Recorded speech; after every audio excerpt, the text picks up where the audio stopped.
छीनी जा रही मुसलमानों की धार्मिक स्वतंत्रता। छत पर ईद की नमाज अदा करने और लाउड स्पीकर के इस्तेमाल पर रोकने पर भड़के सपा सांसद। नमस्कार, मेल मकान आप देख रहे हैं अमन न्यूज। ईद उल फितर में महज 1-2 दिन बाकी है। इससे पहले सरकार ने ईद पर सुरक्षा व्यवस्था की तैयारियां शुरू कर दी है।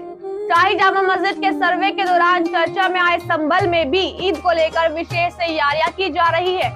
यूपी में कई जगहों पर शासन ने सड़कों पर नमाज अदा करने पर भी प्रतिबंध लगाया है। वहीं अब संभल प्रशासन के एक फैसले ने लोगों को पशोपेश में डाल दिया है। दरअसल संभल प्रशासन ने छतों पर ईद की नमाज अदा करने पर रोक लगा दी है।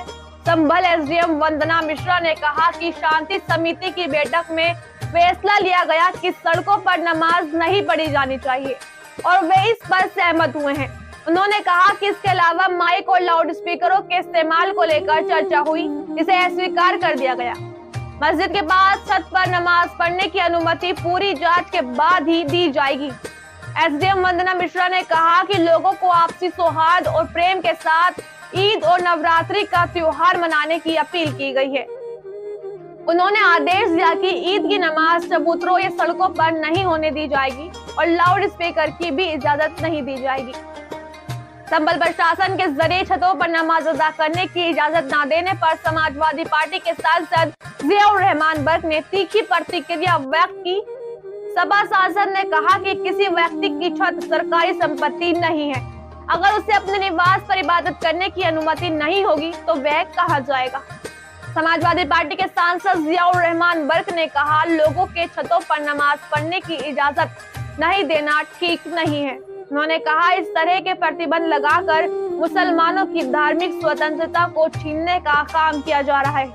बता दें, संभल प्रशासन और पुलिस की तरफ से ईद उल फितर पर 2 चीजों पर साफ तौर पर पाबंदी के आदेश दिए गए हैं। एएसपी श्री चंद्र ने कहा कि ईद के दिन संभल की सड़कों पर नमाज पढ़ने की इजाजत नहीं होगी और लाउड स्पीकरों के इस्तेमाल की भी इजाजत नहीं होगी। उन्होंने कहा कि आज कोतवाली में सभी धर्मों के लोगों के साथ पीस कमेटी की मीटिंग कराई गई, जिसमें सभी लोगों को इससे अवगत करा दिया गया है। सूत्रों से मिली जानकारी के मुताबिक एएसपी श्री चंद्र ने कहा, ईद उल फितर की नमाज सड़कों पर नहीं होगी। इस दौरान ईदगाह और मस्जिदों के परिसर और अंदर ही नमाज अदा करें।